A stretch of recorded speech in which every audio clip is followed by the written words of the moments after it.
Reverend John Swarbrick, North Harrow Methodist Church. That was easy. North Harrow Methodist Church. Right, thank you very much. Salam alaikum. I feel a bit like Tail End Charlie coming along at this rate, so I want to just begin with a story. Some of you may have been here when I was invited to give one of your Friday evening talks in March last year.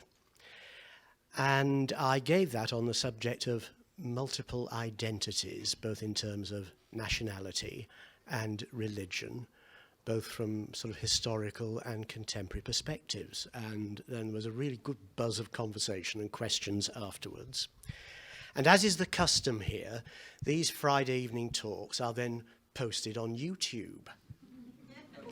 My first appearance on the telly, as I posted it on to a number of friends of mine, simply to sound impressive.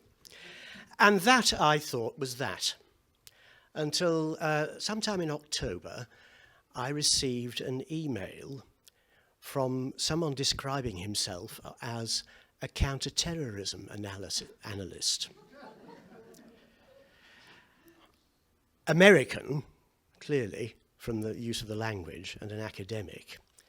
And I looked at the bottom of the email where there was this alphabet soup of acronyms and numbers.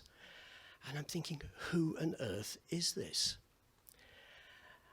Finally discovered that he was a counter-terrorism analyst with EUCOM. Have you heard of EUCOM? The United States European Command. They have places all over Europe. And this one was based in Istanbul. When I went onto their website, because he said his section was F10, on the website there was F1 through to F9.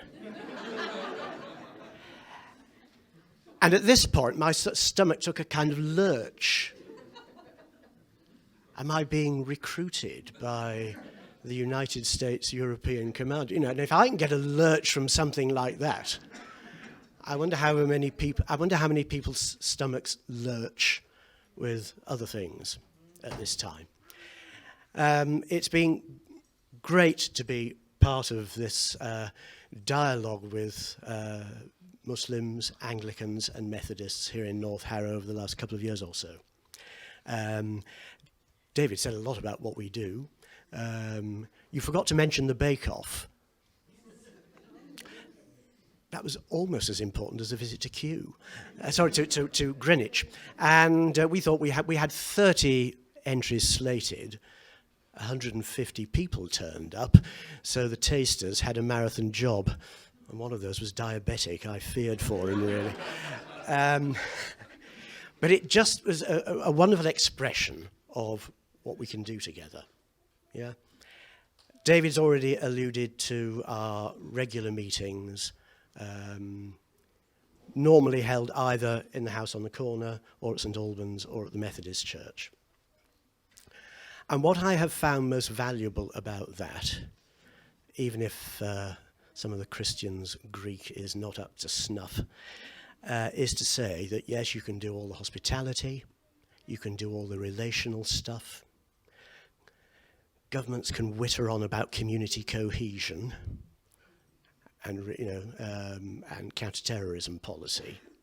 But unless we start drilling down into the theological and finding a place of understanding which recognizes what's different, but also helps us to discover where we share common ground as well, in all sorts of ways, then all the other stuff isn't worth it, really.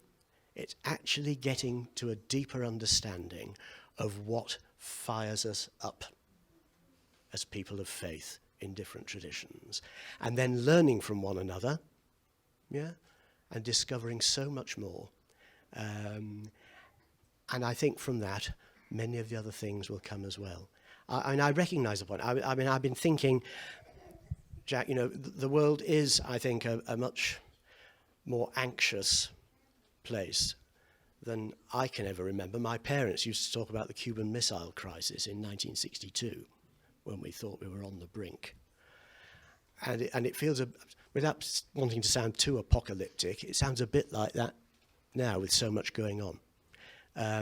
But this whole business of promoting understanding, knowledge where there is so much ignorance, which is why your wonderful program speakers is so important.